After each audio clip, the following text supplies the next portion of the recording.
Yo les gens, c'est les mangas Kaka. Aujourd'hui, on se retrouve pour une nouvelle vidéo théorie sur l'origine des fruits du démon. Les fruits du démon sont des fruits mystiques qui donnent diverses aptitudes étranges et intéressantes à ceux qui les ont mangés. La capacité acquise dépend du fruit et de son style, tel que Logia, Paramecia ou Zoan.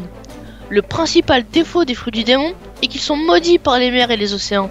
Une personne ayant mangé un fruit du démon ne pourra plus jamais nager dans la mer, et au contraire, cette personne va couler comme une enclume et perdre ses forces au contact de l'eau et du granit marin, qui est un minerai extrait par la marine des fonds marins et qui dégage la même énergie que la mer.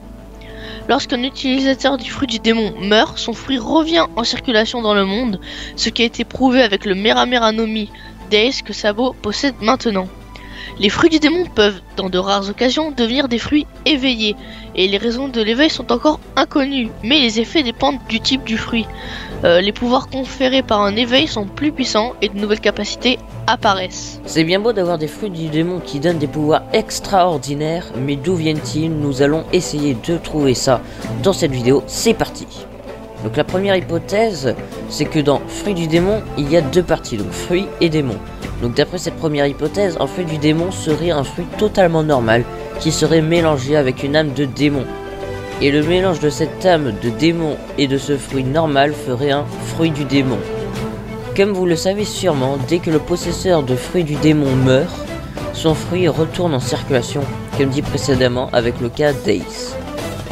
Si on regarde le cas de Monet qui a mangé le fruit de la neige, une fois après sa mort, son fruit du démon est apparu dans les alentours en transformant une pomme en son fruit. Donc d'après cette hypothèse, après la mort de Monet, l'âme du démon qui était installée en elle, il s'est mis sûrement dans le fruit le plus proche. Vous savez sûrement que dans la religion chrétienne, Dieu a créé l'arbre de la connaissance du bien et du mal, qui donne des fruits de la connaissance. On peut donc penser que comme Dieu a créé un arbre qui donne des fruits de la connaissance, les démons, qui sont en quelque sorte le contraire de Dieu, ont eux aussi créé un arbre qui, quant à lui, donne des fruits qui confèrent des pouvoirs aléatoires, qui sont justement, je pense que vous le savez maintenant, des fruits du démon. Et si vous nous dites, mais quel rapport avec les dieux, Adam, Ève et tout ça avec One Piece, eh bien on va vous répondre que Oda s'inspire vachement d'eux, hein, comme on a pu le voir pour les armes antiques, ou bien même le fruit de Sangoku, qui est le Bouddha. Et si vous n'en avez pas assez, il y a aussi Ener qui se prend lui-même pour le dieu de la foudre. Voici notre deuxième hypothèse. Donc pour la troisième et dernière hypothèse, en fait on ne sait pas vraiment ce qui s'est passé dans le siècle oublié, mais on peut imaginer que dans ce siècle oublié, il y a eu la création des fruits du démon. Les hommes étaient sûrement trop faibles et cherchaient un moyen de devenir plus forts, et cette solution aurait été de créer des fruits du démon pour devenir plus forts. On a vu que Vegapunk a créé un fruit du démon artificiel, celui du dragon que Momonosuke a mangé, ce qui prouve que l'on peut créer des fruits du démon. Et Vegapunk a sûrement beaucoup d'informations sur le siècle oublié, car on sait qu'il a plusieurs siècles d'avance sur les hommes en termes d'intelligence.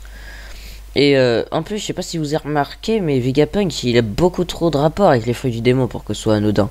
Il en a créé un, il a réussi à faire manger à des armes, et il a trouvé comment annuler les pouvoirs grâce au granit marin. Voilà les gens, cette vidéo théorie sur l'origine des fruits du démon est finie. Dites-nous dans les commentaires ou dans le sondage qui va s'afficher dans le petit i en haut à droite, quelle hypothèse vous semble la plus probable. Salut mes petits samouraïs!